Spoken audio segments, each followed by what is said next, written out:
Okay, good morning, नमस्कार, प्रणाम सभी को। मिलते हैं इस VLSI का थ्योरी क्लास में। और आज हम लोग बात करेंगे सिलिकॉन वेफर प्रिपरेशन के बारे में। तो सबसे पहले हम लोग देखें और समझने का कोशिश करेंगे कि how a silicon is prepared, right. तो सबसे पहले हम लोग यहाँ पे आ करके टॉपिक को यहाँ पे लिख लेते हैं। तो यहाँ पे आएंगे और यहाँ पे हम लोग हेडिंग्स लिख लेते हैं। Silicon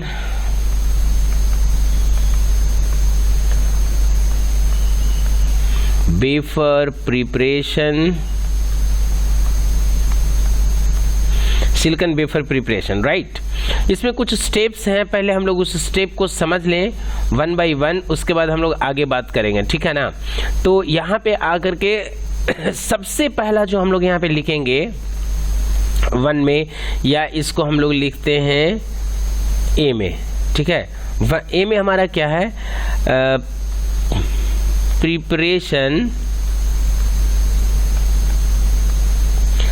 preparation of MGS and EGS। ये दो चीज़ है। सबसे पहले हम लोग एक मटेरियल तैयार करते हैं जो दो ग्रेड का होता है। एक को हम लोग बोलते हैं मेटलर्जिकल ग्रेड ऑफ सिलिकॉन और दूसरा होता है इलेक्ट्रॉनिक ग्रेड ऑफ सिलिकॉन। इस दोनों में डिफरेंस क्या है, पहले हम लोग इसको समझें।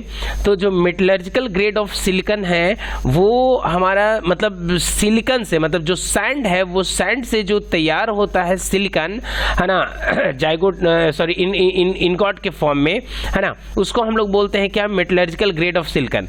और उस जब मेटलर्जिकल ग्रेड ऑफ सिलिकॉन को फर्दर फर्नेस में डाल करके और उसको हम लोग प्यूरिफाई करते हैं, तो उससे जो सिलिकॉन तैयार होता है उस सिलिकॉन को हम लोग बोलते हैं electronic grade silicon.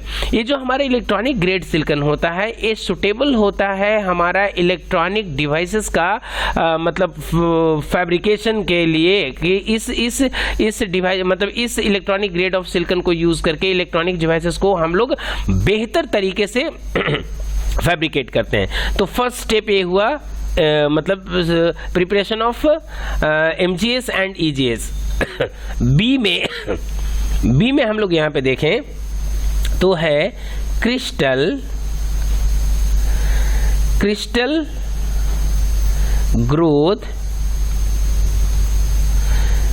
Growth and doping, ठीक है।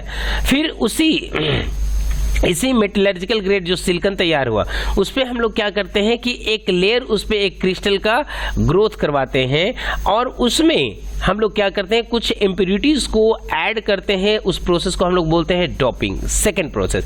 ये सारे प्रोसेस को हम लोग डिटेल में देखेंगे, बट पहले ओवरऑल समझ लें कि what are the methods use to prepare what pure form of silicon, right. तो सेकेंड स्टेप ये बोला। थर्ड स्टेप में यहाँ पे हम लोग देखेंगे, थर्ड है सी में हम लोग बोलते हैं ingot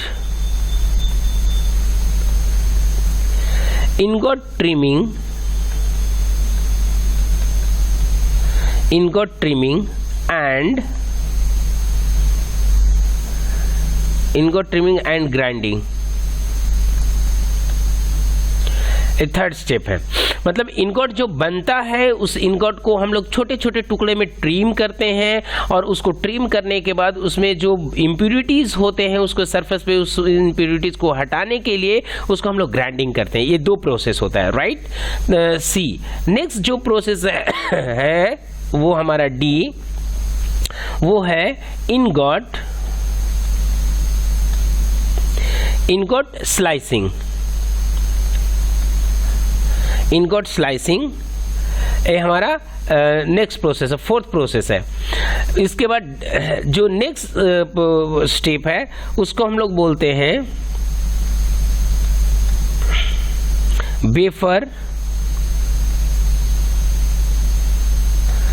wafer polishing and itching.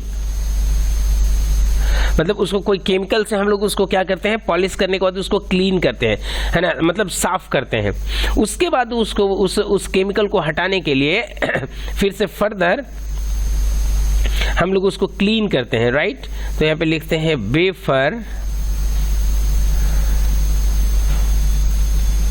Wafer cleaning. मतलब ये मतलब इन जनरल हम लोग 6 स्टेप्स को फॉलो करके एक वेफर को मतलब एक वेफर को प्रिपेयर करते हैं। वेफर के आगे का जो स्टेप है उसका बात नहीं की है, ये सिर्फ मतलब ये 6 स्टेप एक वेफर को प्रिपेयर करने में मतलब इंक्लूडेड है।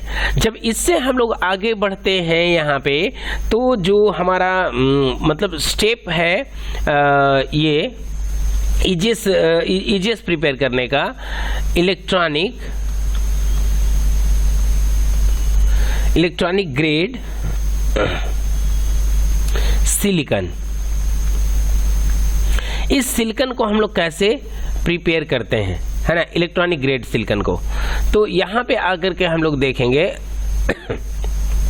सबसे पहले इसमें हम लोग करते क्या है कि इलेक्ट्रॉनिक ग्रेड सिलिकॉन को बनाने के लिए इसमें हम लोग जो रॉ मटेरियल होता है उसको हम लोग प्रिपेयर करते हैं। तो इसमें स्टेप का कहता है electronic grade silicon EGS in the raw material for the preparation of single crystal silicon. Production of EGS requires multi steps process. क्या क्या चाहिए, तो पहला स्टेप कहता है in the first step metallurgical grade silicon MGS is produced in the submerged electrodes arc furnace. मतलब एक arc furnace होता है, उसमें हम लोग सैंड को मतलब प्लेस करते हैं और उसको हम लोग क्या करते हैं, हीट करते हैं, 60 डिग्री सेल्सियस पे उसको हीट करते हैं, तब वो क्या होता है लिक्विड स्टेट में आता है। फिर उस लिक्विड स्टेट को हम लोग अलग अलग प्रोसेस से मतलब इनगॉट को प्रिपेयर करते हैं, है ना।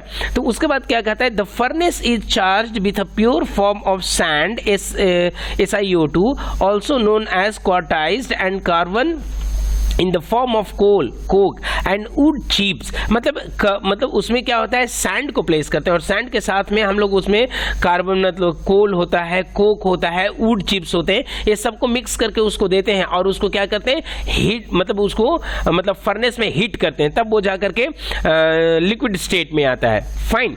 तो इसका जो हमारा मतलब रिएक्शंस है, जिस प्रोसेस के थ्रू हम लोग यहाँ पे मतलब सिलिकॉन हम लोग को मिलता है, तो वो है हमारा, देखिए यहाँ पे Si प्लस SiO2 और इस दोनों को रिएक्ट करवाने के बाद हमको मिलता है क्या, Si plus SiO plus CO, ये मिलता है। अब ये है क्या भाई, तो ये जो हमारा है ये सिलिकॉन है वो सॉलिड है और ये जो सिलिकॉन है ये भी सैंड है, ये सैंड है ना।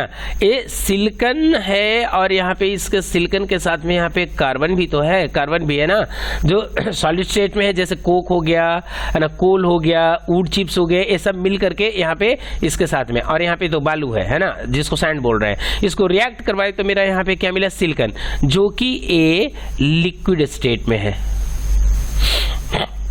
फिर जो सिलिकॉन ऑक्साइड है ये हमारा गैसियस स्टेट में है और ये जो हमारा कार्बन मोनोऑक्साइड है ये भी हमारा गैसियस स्टेट में है।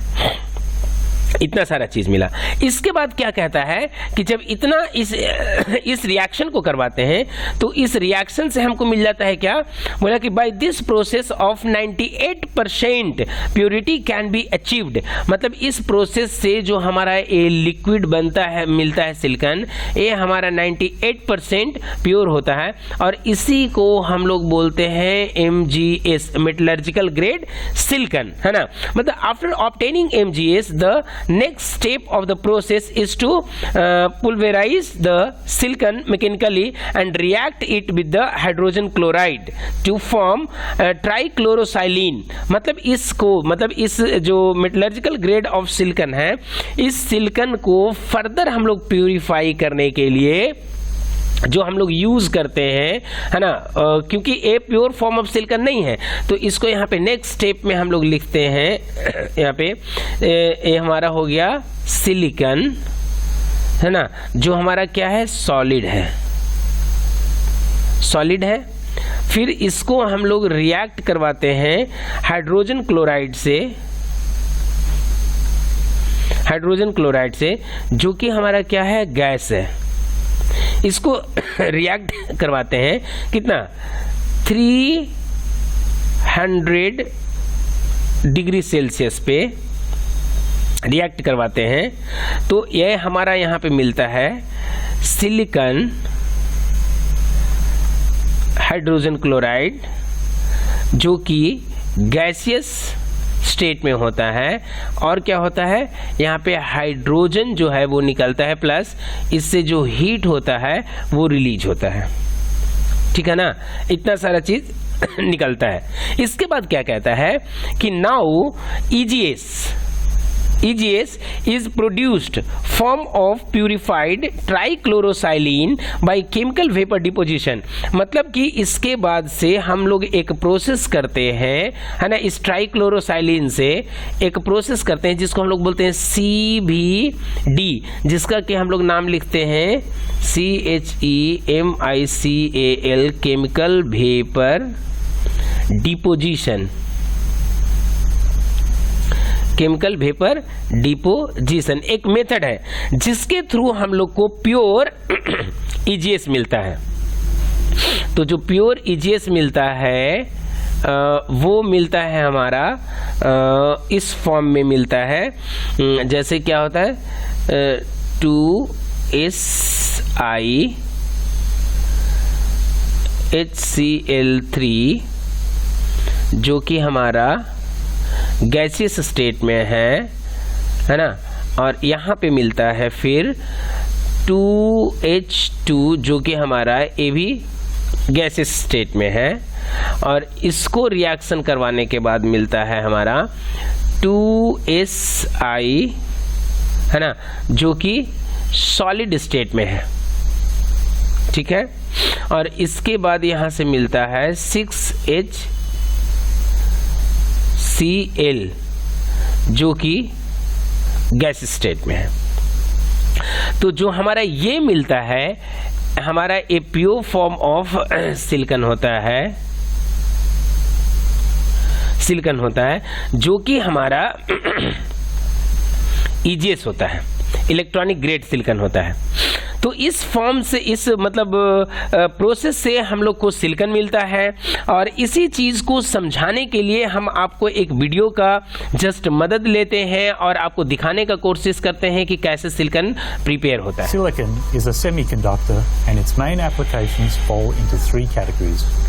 First, solar cells and components in electronics, like for example, your mobile telephone and your computer.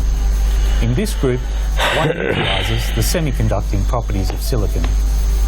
The next category is aluminium alloys. Silicon is added as an alloying element to aluminium to enhance the properties of the alloy. The last category is the increasing use of silicon to produce silicones. Silicones have numerous uses, from baking products to stickers. The Earth's crust comprises 28% silicon and 47% oxygen by weight. There is a large abundance of silicon, and the Earth's crust consists mainly of oxides, such as silicon dioxide. If one wants to produce elemental silicon, one needs, however, quite pure silicon dioxide sources, and hence most producers of silicon import silicon dioxide. The silicon produced directly from silicon dioxide is known as metallurgical grade silicon, and the pure silicon dioxide material is called quartz. To produce metallurgical grade silicon, one needs quartz, the raw material that contains silicon, and coal to remove the oxygen from the quartz, and wood chips to maintain good permeability in the furnace for the gas to escape. Silicon is produced in large industrial furnaces. The production process requires large amounts of energy, 10 to 12 megawatt hours per ton of silicon produced. as well as utilising high temperatures up to 2000 degrees C in the lower part of the furnace.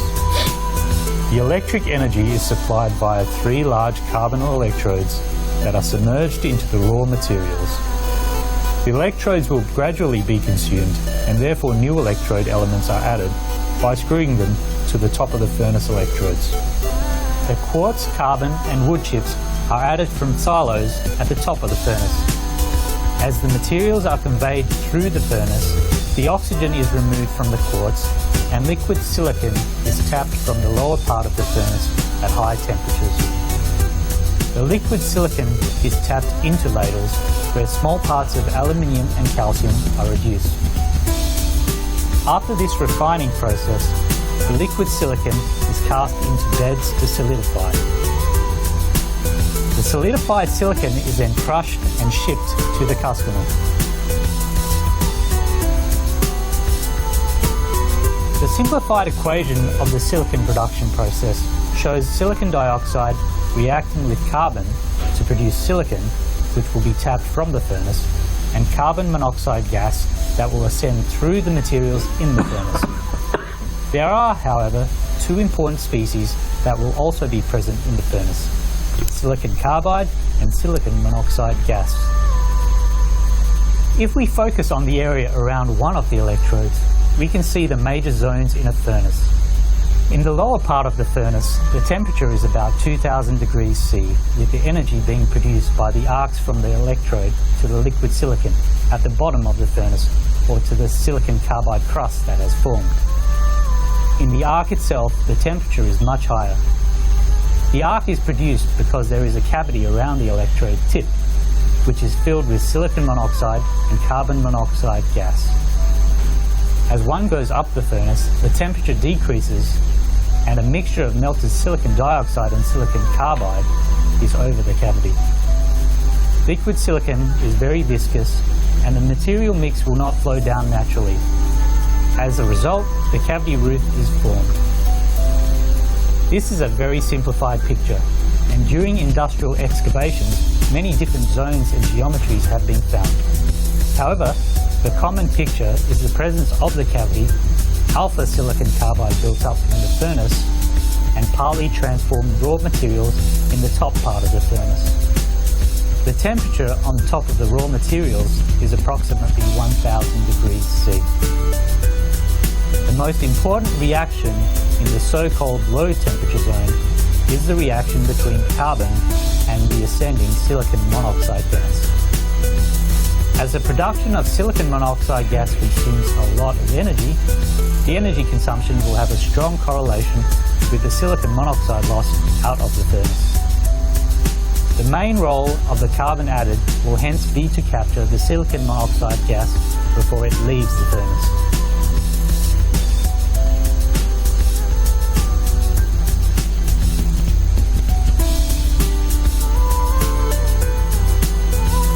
Brown condensate will agglomerate the quartz and the silicon carbide particles as shown in the picture. Micrographs of this brown condensate shows that it is silicon embedded in a silicon dioxide matrix. When this condensate is heated as it descends with the raw materials, the silicon will accumulate into larger silicon drops, and then finally, at high enough temperatures where both silicon dioxide and silicon is melted, the silicon will flow out of the silicon dioxide matrix. As the condensates prevent the materials going down in the furnace, the materials are mechanically pushed down with a stoking machine.